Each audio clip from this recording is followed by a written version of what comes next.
Hola, soy Gabriel León y estás escuchando La Ciencia Pop, un podcast sobre historias de ciencia. La regulación de la ingesta de comida y las sensaciones de hambre o saciedad dependen de la integración de señales metabólicas en una estructura del cerebro llamada hipotálamo. El funcionamiento de este circuito depende del estado energético de un animal, pero recientemente hemos aprendido que a veces no es necesario comer para que el cerebro apague la señal que nos induce a buscar comida. En el capítulo de hoy hablaremos de comida y cómo el cerebro regula la ingesta de calorías. Escarbaremos en la glotonería de los perros labradores y les contaré la historia de la persona más hambrienta que ha vivido. Y como siempre, agradezco el apoyo de Sebastián Toledo, Alberto Montt y Laura, Claudia D'Alenson, Diego Molina, Macarena Vergara, Pedro Maldonado, Hernán y Lucas Castillo, Chuchurex, Miriam Morales, Ana Lucía Luna, Cristian Subiabre, Fernanda Aguirre, Romina Mattioni, Patricio Marileo, Simón Castillo Riedemann, Diego Socias, Luciano Cisterna, Ricardo Yáñez, Fernando Montenegro, Matías van der Straten, Sergio Espinosa, Carlos Zamora, Francisco Soto, Manuel Morales, la familia Flores Noguer, Daniela Allendez, Fernando Rode, Giuseppe Carufo, la familia Helfman von de Sauer, Nicolás Martínez, Felipe Mazanes, Nicolás Cabello y Domingo Zamora. Muchísimas gracias a todos.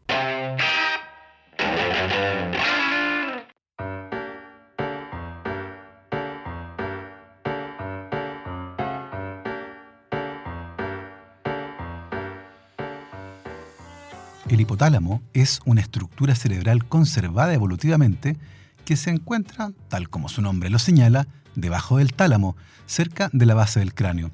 El hipotálamo regula varias funciones básicas de un organismo, como la mantención de la temperatura corporal, la sed, las emociones, la reproducción y el apetito. En el hipotálamo se han caracterizado muchos circuitos neuronales, incluyendo dos grupos muy especiales de neuronas que regulan la ingesta de alimentos de manera antagónica a través de la acción de una hormona llamada leptina, que es secretada por el tejido graso y que circula en la sangre en una concentración proporcional a la cantidad de grasa corporal. Así, entre más grasa tenga una persona, mayor será el nivel de leptina circulante. Cuando la leptina llega al cerebro, actúa sobre el hipotálamo, particularmente sobre los dos grupos de neuronas que mencioné antes.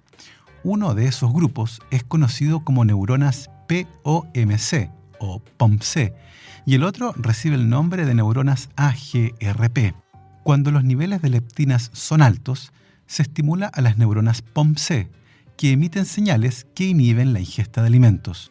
Cuando los niveles de leptinas son bajos, se estimula a las neuronas AGRP, las que emiten señales que promueven la ingesta de alimentos.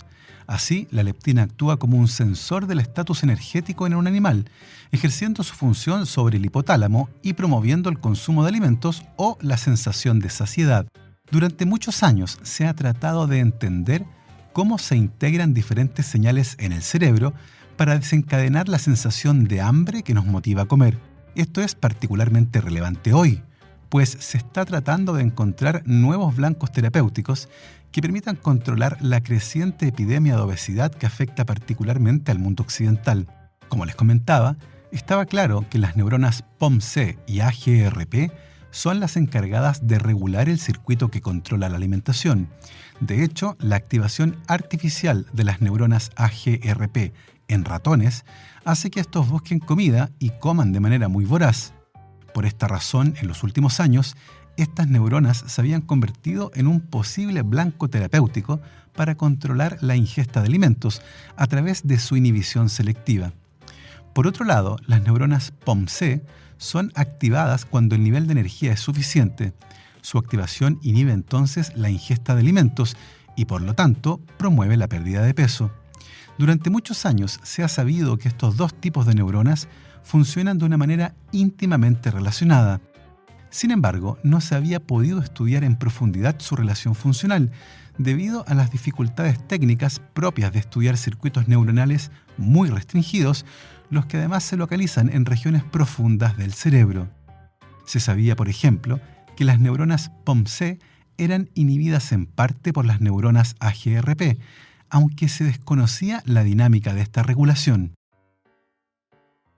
De esta forma, estaba claro que existía una relación funcional entre ambos tipos de neuronas y que este circuito estaba regulado en parte por el estatus energético. Lo que no se sabía era qué tan dinámica era la respuesta de este grupo de neuronas. En un estudio publicado el año 2015, se utilizó una técnica especial de registro óptico de la actividad neuronal, lo que permitió estudiar en tiempo real qué tan rápido respondía el circuito AGRP-POMC cuando una rata, puesta en ayuno, lograba por fin, finalmente, comer. Los investigadores esperaban que cuando una rata hambrienta, con bajos niveles de leptina y por lo tanto con una gran activación de las neuronas AGRP, finalmente comiera, deberían ver cómo lentamente se apagaban esas neuronas mientras se activaban las neuronas POMC, que indicaban un estado de saciedad. Lo que se encontró, sin embargo, fue sorprendente. La actividad de ambos tipos de neuronas estaba fuertemente regulada por la mera detección sensorial de comida, es decir, que solo ver u oler comida regulaba rápidamente el circuito del apetito y la ingesta calórica. Lo más interesante de esto es que la información sensorial incluía propiedades de la comida, como qué tan rica era para el ratón o si estaba a su alcance.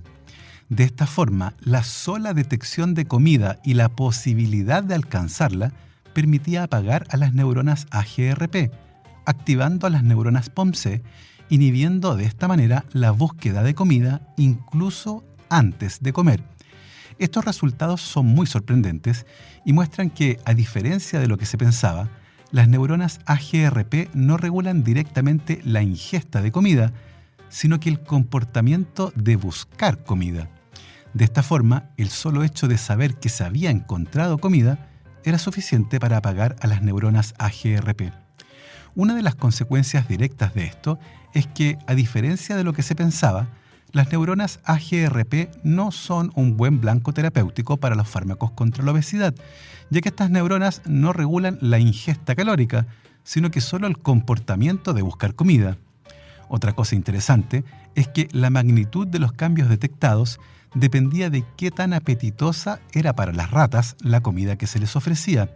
De esta forma, cuando a las ratas les daban chocolate o mantequilla de maní, dos alimentos que les encantan a las ratas, las neuronas AGRP se apagaban mucho más rápidamente que cuando les daban los pellets de comida estándar.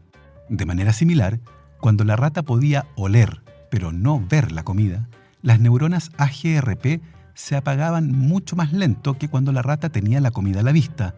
Es como si la señal fuera: estoy casi seguro que encontré comida, pero tengo que seguir buscando.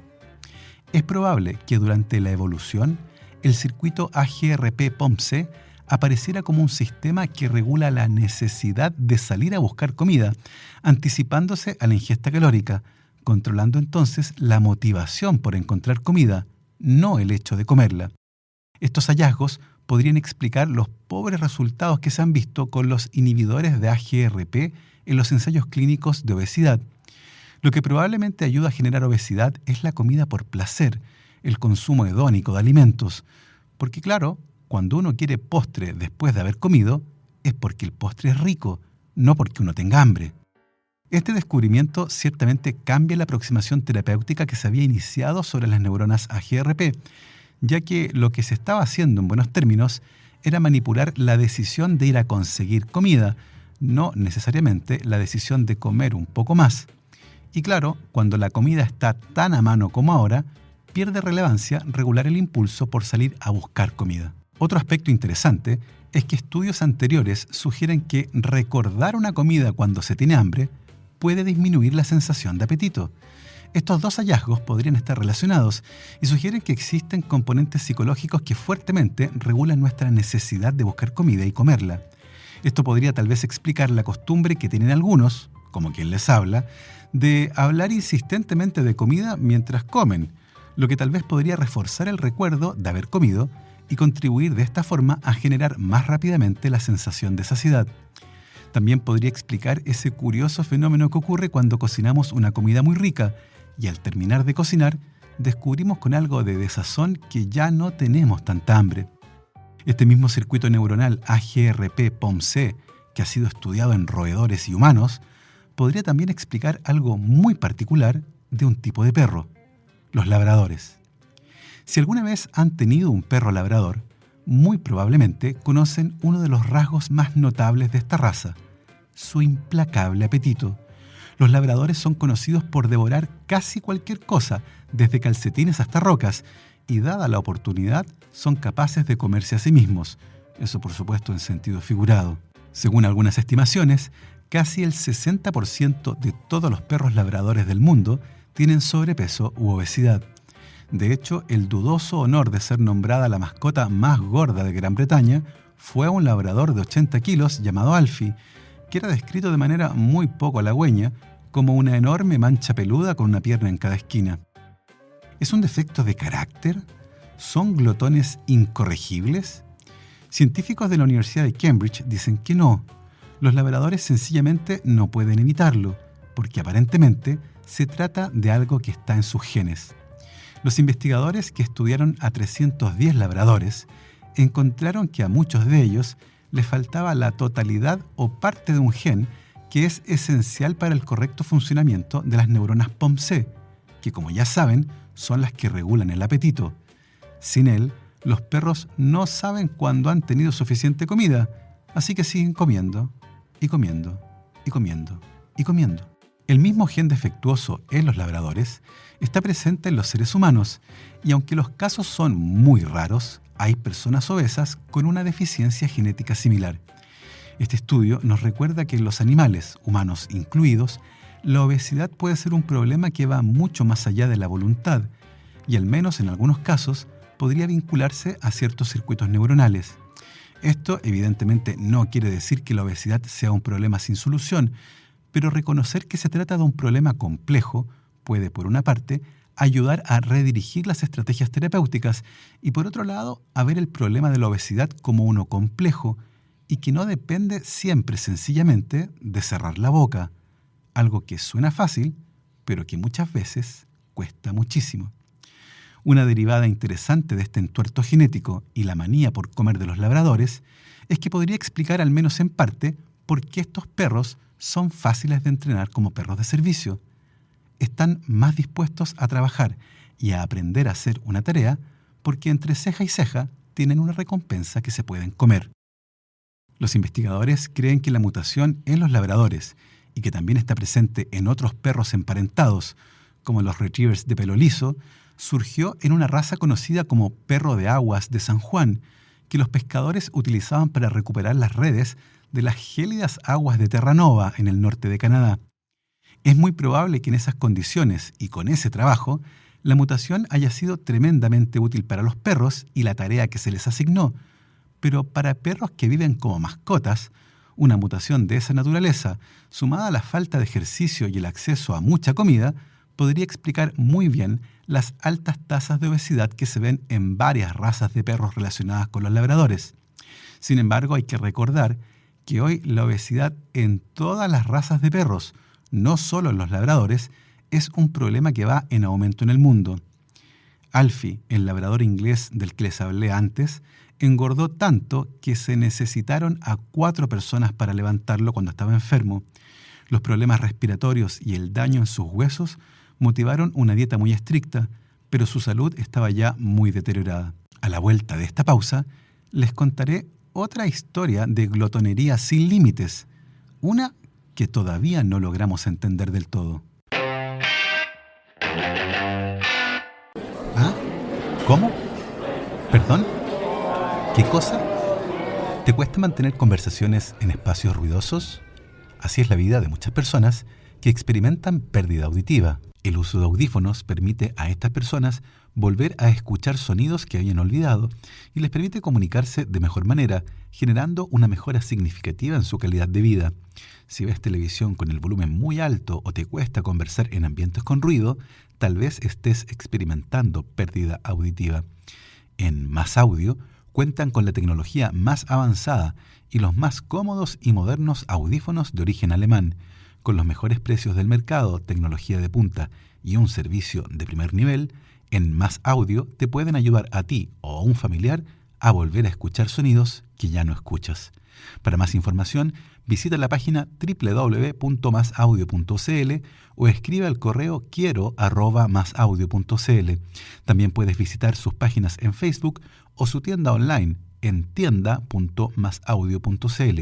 Y si mencionas a la Ciencia Pop, te darán un 5% de descuento en la compra de audífonos. No te lo pierdas.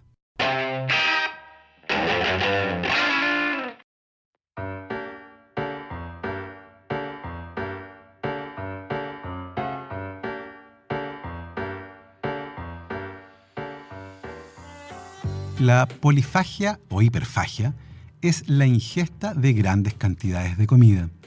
Usualmente es una condición que, en el caso de los humanos, no representa por sí misma una patología, sino que es el síntoma de otra cosa. Alteraciones en el funcionamiento de la glándula tiroides pueden producir este fenómeno de querer comer sin parar, pero se han descrito una veintena de condiciones que se asocian con la hiperfagia. El día de hoy, muchas de esas condiciones pueden ser diagnosticadas y tratadas, pero antiguamente eran totalmente incomprendidas y quienes eventualmente padecieron de alguna patología asociada con la hiperfagia fueron discriminados y tuvieron vidas muy duras, y algunos casos son realmente sorprendentes. Sin embargo, entre todos los casos documentados, el más impresionante es el de Tarrare.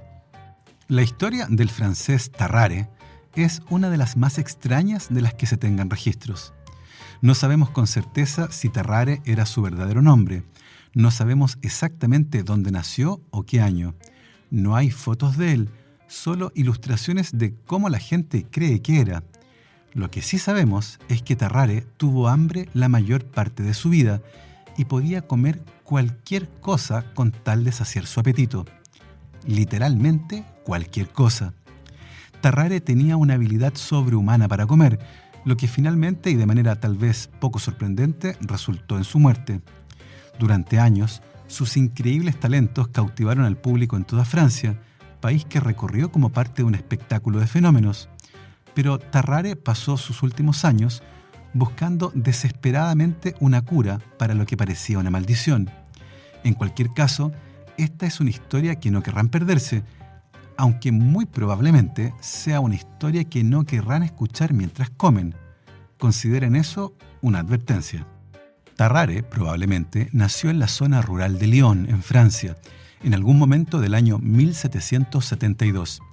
Era un niño muy delgado y de estatura media, pero su piel colgaba holgadamente alrededor de su cuerpo. Los relatos de aquella época señalan que Tarrare a veces era capaz de envolver la piel de su abdomen alrededor de su cintura. Esto probablemente estaba relacionado con los cambios que su cuerpo experimentaba cuando comía, ya que su vientre se dilataba de manera muy llamativa, como un globo enorme. También tenía mandíbulas anormalmente anchas, y según los relatos de aquella época, cuando abría la boca, la distancia entre la comisura de sus labios era de 10 centímetros. Aquí pueden hacer una pausa, ir por una regla y confirmar que se trataba de una boca enorme. Rápidamente, Tarrare se convirtió en una carga insostenible para sus padres, que no lograban satisfacer a su hijo con nada. Se trataba de un niño que estaba constantemente hambriento y simplemente no podían permitirse el lujo de darle de comer solo a él. A los 17 años, Tarrare pesaba 45 kilos y las historias que han llegado hasta nuestros días afirman que era capaz de comer su propio peso todos los días. Finalmente, Tarrare se vio obligado a abandonar su casa y se unió a un espectáculo de variedades itinerante que, como acto de apertura, tenía a Tarrare desafiando al público para que le diera cualquier cosa y él la comería, desde una alforja llena de manzanas a corchos de botellas de vino. Esto, evidentemente, dejaba al público muy sorprendido y rápidamente Tarrare se convirtió en la estrella del espectáculo. Otra cosa llamativa era que se decía que Tarrare emitía un olor muy especial y nauseabundo, hasta tal punto que no podía soportarse estando a unos 20 pasos de él. El olor, por cierto, se hacía más insoportable después de que Tarrare había comido, lo que además lo dejaba letárgico y apático. Muy pronto, Tarrare comenzó a trabajar por su cuenta como artista callejero, en un acto en el que él era solista. Encontró público en las calles de París y tuvo mucho éxito, aunque en algún momento alrededor del año 1788 sufrió una obstrucción intestinal. Fue tratado con laxantes en un hospital local e hizo una recuperación completa, recuperación que trató de demostrar ofreciéndose a comer el reloj de su cirujano. La vida de Tarrare cambió drásticamente cuando estalló la guerra de la Primera Coalición en 1792 y se unió al ejército revolucionario francés, donde rápidamente se convirtió en un problema para los oficiales al mando.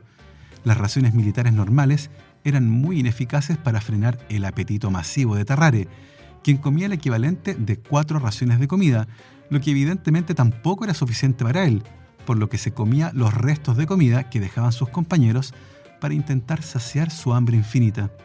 Aún así, la falta de comida le pasó la cuenta y fue internado en el hospital por un cuadro de cansancio extremo.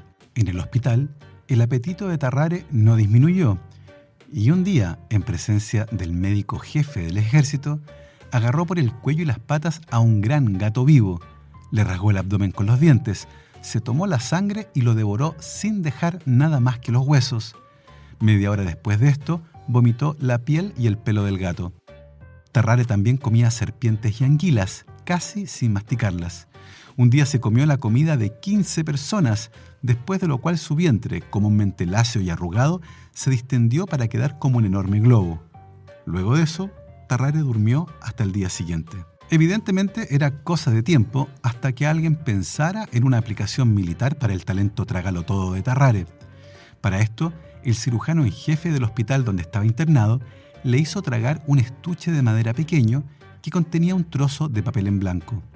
Después de unas 13 horas, la caja de madera completó intacta el recorrido por el sistema digestivo de Tarrare, siendo recuperada la hoja en blanco. El general en jefe hizo que lo llevaran a su presencia y después de haber devorado casi 13 kilos de hígado crudo, Tarrare volvió a tragar la caja de madera en la que ahora estaba colocada una carta dirigida a un oficial francés que había sido tomado prisionero. Su primera misión fue un éxito y fue recompensado con varios kilos de vísceras de toro, una recompensa que muy probablemente solo él podría apreciar. Más tarde a Tarrare le dieron una segunda misión, esta vez en territorio prusiano, pero los generales franceses no tomaron en cuenta el hecho de que su espía no hablaba una gota de alemán. Al ser interrogado, Tarrare despertó las sospechas y rápidamente fue capturado por las fuerzas prusianas. Más tarde, cuando llegó la hora de expulsar la caja de madera, Tarrare decidió tragarla nuevamente para evitar así un castigo mayor por estar haciendo labores de espionaje. Ese incidente tuvo un profundo efecto en Tarrare, quien, al ser liberado, regresó al hospital militar, desesperado por una cura para su hambre de toda la vida. El barón Percy, cirujano jefe del hospital, accedió a ayudarlo. Inicialmente, Tarrare fue tratado con medicamentos comunes de la época, incluyendo opio y vinagre blanco. Cuando estos fallaron, Percy pasó a curas más novedosas, incluyendo grandes cantidades de huevos cocidos o una dieta controlada. Tarrare, impulsado por su hambre, solía escaparse del hospital para luchar contra los perros por los restos de comida en los callejones. Por aquella época, un tratamiento médico muy utilizado eran las sangrías, que no es vino tinto frío con frutas, sino que consistía básicamente en pinchar una vena para eliminar cierta cantidad de sangre, buscando restablecer el balance corporal. Tarrare fue sorprendido por el personal del hospital bebiéndose la sangre de las sangrías y en una ocasión habría sido sorprendido comiéndose un cadáver en la morgue. El punto final de la estadía de Tarrare en el hospital ocurrió cuando un niño de 14 meses se perdió mientras estaba internado y muchos pensaron que Tarrare se lo había comido. 4 años más tarde, Percy fue notificado de que Tarrare estaba internado en un hospital en Versalles, donde estaba gravemente enfermo debido a que, según él mismo, se había comido un tenedor de oro 2 años antes. Percy fue a Versalles y descubrió que el tenedor no tenía nada que ver con la enfermedad de Tarrare. Lo que tenía era tuberculosis. Un mes después, su salud empeoró de manera drástica y finalmente Tarrare murió en 1798 a los 26 años. A pesar de que existía una gran curiosidad por esa época por entender lo que ocurría con Tarrare, su cuerpo rápidamente se empezó a descomponer y la mayoría de los médicos se negó a hacerle una autopsia. Sin embargo, uno de ellos, el mismo que notificó a Percy, decidió hacer la autopsia. Tarrare tenía el esófago anormalmente ancho y cuando su boca estaba abierta, se formaba una suerte de canal muy amplio que iba a dar directamente a su estómago, el que era enorme, estaba lleno de úlceras y ocupaba la mayor parte de la cavidad abdominal. El hígado de Tarrare estaba lleno de grasa y era enorme, lo mismo que la vesícula biliar. Ah, y por supuesto, no había rastros de un tenedor de oro. El cuerpo de Tarrare presentaba además una avanzada septicemia y el olor putrefacto hizo que la autopsia terminara rápidamente. Está claro que Tarrare tenía algún tipo de polifagia de origen muy complejo, probablemente derivada de una conjunción de factores. Se cree que uno de esos factores pudo haber sido el hipertiroidismo, una condición que aumenta el metabolismo y se asocia con sudoración excesiva y pelo delgado, características que coinciden con las descripciones de Tarrare. Por otro lado, el hipertiroidismo no se asocia con comer animales vivos y beber sangre humana, por lo que es probable que también haya contribuido tanto a su hambre incontrolable como a su comportamiento algún tipo de lesión cerebral o tumor, probablemente en la amígdala o el hipotálamo, que como ya saben juega un papel central en la regulación del apetito. Jan Bondenson es un historiador médico de la Universidad de Cardiff, en Gales, y ha escrito un libro sobre Tarrare y otras rarezas médicas. Según Bondenson, es probable que no volvamos a ver nada como él. La medicina ha mejorado mucho desde el siglo XVIII y es de esperar que alguien como Tarrare sea diagnosticado y tratado adecuadamente antes de que las cosas se descontrolen. Pero también nuestros intereses han cambiado. Los pasatiempos de antes eran completamente distintos y la gente solía recurrir a espectáculos como visitar la morgue para ver cadáveres o pagar por ver a alguien comiendo todo lo que uno le diera. En ese sentido, Tarrare fue también un producto de la época en que le tocó vivir. Y bueno, así hemos llegado al final de este curioso camino por la comida y el hambre. Espero que hayan encontrado interesante esta historia. Nosotros nos volvemos a encontrar la próxima semana para el último capítulo de la primera temporada de La Ciencia Pop. Como siempre, agradezco a todos los que escuchan estas historias. Les recuerdo que me encuentran en redes sociales como @GaboTuitero, tanto en Twitter como Instagram. Y como siempre, recuerden lavarse las manos, usen su mascarilla y que la ciencia los acompañe.